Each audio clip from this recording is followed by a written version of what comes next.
अस्सलाम वालेकुम स्टूडेंट्स, हमारा लेक्चर नंबर 2 है केमिस्ट्री का। इसका टॉपिक है आज हमारा ब्रांचेस ऑफ केमिस्ट्री।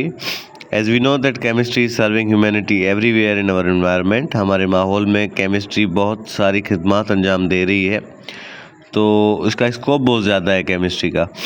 तो इसलिए इसकी जो ब्रांचेस हैं, सबसे पहली ब्रांच है physical chemistry. Physical chemistry is a branch of chemistry which deals with relationship between composition and physical properties of matter with the changes in them. It also deals with the laws and principles governing the combination of atoms and molecules in chemical reactions.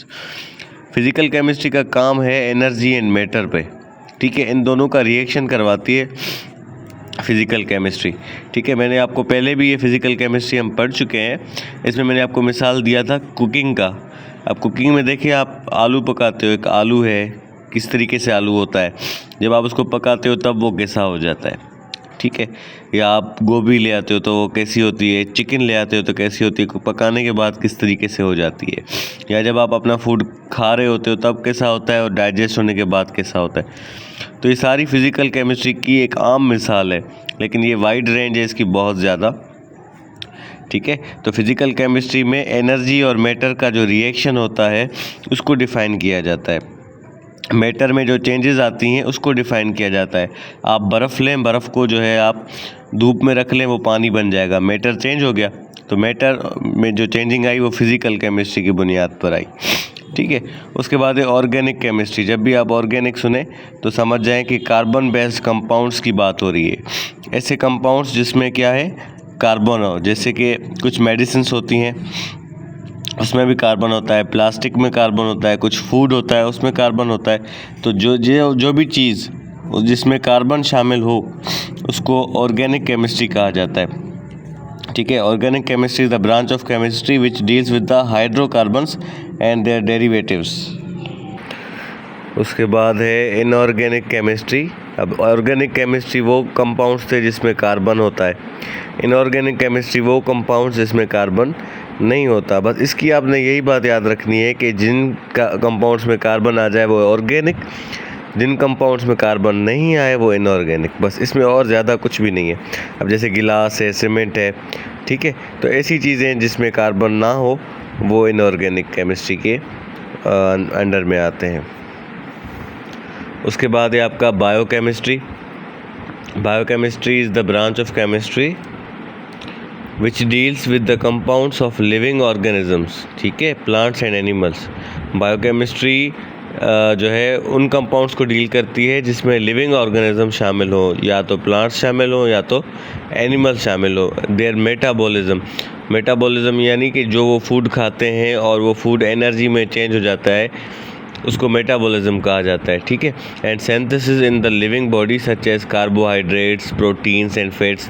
और फिर जो उनकी body में carbohydrates या proteins या fats चले जाते हैं उनसे डील करता है। Biochemistry help us to understand how living things obtain energy from food. ये इस पे भी डील करता है कि कैसे हम अपना खाना हासिल करें, कैसे प्लांट्स अपना खाना हासिल करते हैं, ठीक है। It tells that how disorder or deficiencies of these biomolecules causes diseases. अब जैसे हमारे अंदर मिनरल्स की कमी आ जाए या विटामिन्स की कमी आ जाए, तो या हमारे बाल गिरने लगें तो हम कौन से मिनरल्स या विटामिन्स हमें चाहिए होते हैं, तो ये सारी चीज़ें हमें बायोकेमिस्ट्री से पता चलती है। फिर उसी तरीके से हम मेडिसिन इस्तेमाल करते हैं, या ज़मीनों में कौन सी चीज़ की ज़रूरत है, एग्रीकल्चर में भी हमें वो फ़ायदा देता है और फूड साइंस में फ़ायदा देता है, ठीक है। तो बायोकेमिस्ट्री का मतलब सारा डिपेंड करता है प्लांट्स और एनिमल्स पे, उनकी जो फूड है उस पर डिपेंड करता है, और जो डेफिशिएंसीज आ रही हैं उनको कवर कैसे किया जाए, ठीक है। या जैसे प्लांट्स फूड हासिल करते हैं फोटोसिंथेसिस की मदद से, तो उस प्रोसेस को भी ये हमें डिफ़ाइन करता है। उसके बाद है, अच्छा, जो भी आप पढ़ते हो ना, केमिस्ट्री पढ़ो, फिज़िक्स पढ़ो या बायोलॉजी पढ़ो, तो उनके जो नाम रखे जाते हैं उनमें ही उनकी डेफिनेशन छुपी होती है। तो अगर आपको डेफिनेशन याद नहीं है तो आप उनके नाम से आप उनकी डेफिनेशन खुद लिख सकते हैं, अगर आपने ये पढ़ा हुआ है तो। The branch of chemistry which deal with the study of chemical processes involved in the chemical industries for the manufacture of synthetic products like fertilisers, glass, cement and medicine is called as industrial chemistry. ये वो chemistry है जिसमें हम पढ़ते हैं कि कौन से केमिकल प्रोसेस से गुज़र कर कोई चीज़ बनती है इंडस्ट्रीज़ में। जैसे आप फर्टिलाइज़र्स जो ज़मीनों में खाद वगैरह दिया जाता है, या आप शीशा बनाते हो, ग्लास, सीमेंट, मेडिसिन, तो उसमें कौन से केमिकल प्रोसेसेस यूज़ होते हैं, कौन से प्रोसेस इन्वॉल्व होते हैं, वो सारे प्रोसेसेस जो है इंडस्ट्रियल केमिस्ट्री में हम पढ़ते हैं। ठीक है। सिंथेटिक का मतलब होता है मैन मेड। तो मैन मेड चीज़ें होती हैं वो किस प्रोसेस से गुज़र के बनती हैं। उसके बाद है आपका nuclear chemistry. Nuclear chemistry is the branch of chemistry which deal with the radio activity and nuclear processes and properties of radio active substances. Radioactive elements are widely used in medicine as diagnostic tools and as a means of treatment, especially for cancer. ठीक है। Nuclear chemistry में हम पढ़ते हैं radio active elements के बारे में, rays के बारे में। अब जो केमोथेरापी होती है कैंसर के पेशेंट्स को, तो वो भी न्यूक्लियर केमिस्ट्री की मदद से, रेडियो एक्टिव सब्सटेंसेस की मदद से होती है। अल्फ़ा, गामा, बीटा रेज़ जो होती हैं वो आपकी न्यूक्लियर केमिस्ट्री में आप लोग पढ़ते हो। ठीक है। तो जो मेडिसिन्स या डायग्नोस्टिक टूल्स इसमें इस्तेमाल होते हैं ट्रीटमेंट में, ठीक है, तो वो हमें न्यूक्लियर केमिस्ट्री की मदद से मिलते हैं। अच्छा, preservation of food and generation of electric power through nuclear power reactors. आप अपने फूड को प्रिजर्व करते हो, दूसरे तीसरे दिन के लिए सेव करते हो, या फिर आप इलेक्ट्रिसिटी बनाते हो न्यूक्लियर पावर रिएक्टर्स की मदद से, तो वो सारा न्यूक्लियर केमिस्ट्री में। यानी आप न्यूक्लियर पावर प्लांट्स आपने सुना होगा जहाँ जो बिजली घर होते हैं, जहाँ बिजली बनती है, तो वहाँ पर भी केमिकल प्रोसेसेस के बाद जाके वो बिजली बनती है, तो वो सारा हम न्यूक्लियर केमिस्ट्री में पढ़ते हैं। उसके बाद environmental chemistry. It is a branch of chemistry which deals with the study of the interaction of chemicals, materials and their effect on the environment. जब आप केमिकल मटेरियल्स का इस्तेमाल करते हो तो उनका क्या असर होता है एनवायरनमेंट पर, एनिमल्स पर, प्लांट्स पर। जैसे आज आप लाहौर में देखें तो बहुत ज़्यादा फॉग हो गई है। ठीक है। फॉग क्यों हो गई है? क्योंकि जो वहाँ की इंडस्ट्रीज़ है, वहाँ का जो धुआं निकलता है उसकी वजह से, गाड़ियों के धुएं की वजह से, तो इंसानों पर और जानवरों पर इस चीज़ का असर होता है। तो उस सारी चीज़ों को पढ़ना, उनको डील करना, या जो हेल्थ हैज़र्ड्स हो जाते हैं, जो सेहत के लिए मसला हो जाता है, पॉल्यूशन हो जाती है, उसको कैसे सॉल्व किया जाए, ये सारी चीज़ें हमें एनवायरमेंटल केमिस्ट्री में पता चलती हैं। उसके बाद है आपका analytical chemistry. Analytical chemistry is a branch of chemistry which deals with the separation and analysis of kind, quality and quantity of various compounds. कोई भी कंपाउंड है, आप उसकी क्वालिटी चेक करना चाहते हैं, उसकी क्वांटिटी चेक करना चाहते हैं, उसका काइंड कौन सा है, किस्म कौन सा है, वो चेक करना चाहते हैं, तो आप एनालिटिकल केमिस्ट्री का सहारा लेते हो। It is used in chromatography. अब क्रोमेटोग्राफी क्या है? इसमें आप मिक्सचर्स को, कोई भी मिक्सचर है उसको सेपरेट करते हो। मिसाल के तौर पे आपने यहाँ पर इस वाइट एरिया पर ब्लैक मार्कर ऐसे लगा लिया। ब्लैक मार्कर ऐसे आपने लगाया और उस पर थोड़ा सा आपने पानी गिरा दिया।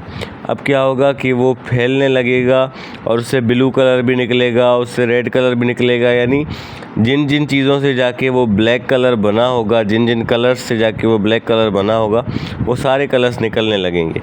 तो जब आप मिक्सचर्स को तोड़ते हो, सेपरेट करते हो, तो वो कहा जाता है क्रोमेटोग्राफी। उसके बाद है इलेक्ट्रोफोरेसिस। इलेक्ट्रोफोरेसिस में आप मॉलिक्यूल्स को सेपरेट करते हो। जैसे डीएनए आप करते हो किसी भी इंसान का, तो उसमें आप मॉलिक्यूल्स को सेपरेट करते हो। उसके बाद है स्पेक्ट्रोस्कोपी, यानी जो सब्सटेंस होते हैं उनको आप इंटरेक्ट करवाते हो लाइट के साथ। Substances interact with light. ठीक है। जैसे कि डॉक्टर्स यूज़ करते हैं ब्लड के अंदर किसी भी केमिकल को फाइंड करने के लिए, वो हाईली रेजेस को इस्तेमाल करते हैं, तो वो होती है आपकी स्पेक्ट्रोस्कोपी। उसके बाद है मेडिसिनल केमिस्ट्री। ठीक है।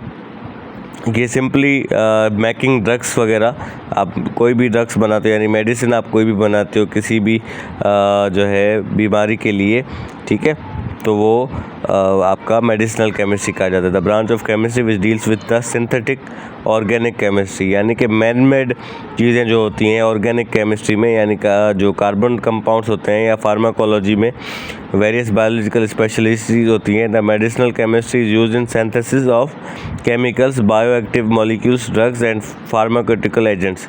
तो कोई भी आप दवाइयाँ वगैरह बनाते हो तो मेडिसिनल केमिस्ट्री की मदद से बनाते हो। उसके बाद है आपका quantum chemistry. The branch of chemistry which deal with the application, mechanics and experiments of physical models in chemical system. It is also called molecular quantum mechanics. यानी कि how atoms and molecules behave, how electrons move. ठीक है, यानी जो quantum chemistry है आपकी, वो सारा डिपेंड इस पे करती है कि किस तरीके से आप एटम्स और मॉलिक्यूल्स की बिहेवियर को मैनेज करते हो, इलेक्ट्रॉन्स को किस स्पीड से आप मूव करते हो। तो इसकी ही मदद से आपने सोलर पैनल्स जो आजकल बने हुए हैं उसमें इलेक्ट्रॉन्स होते हैं, और एलईडी लाइट्स जो बनी हुई हैं, तो इन सारी चीज़ों में ये इसका बहुत ज़्यादा किरदार है क्वांटम केमिस्ट्री का। ठीक है, ये कह रहा है ना फिज़िकल मॉडल्स आप बनाते हो, तो ये फिज़िकल मॉडल्स हैं। और इसका दूसरा नाम है मॉलिक्यूलर क्वांटम मैकेनिक्स, क्योंकि इसमें मॉलिक्यूल्स का इस्तेमाल होता है। उसके बाद है green chemistry, the branch of chemistry which deals with the study of processes and designing products which are composed of less hazardous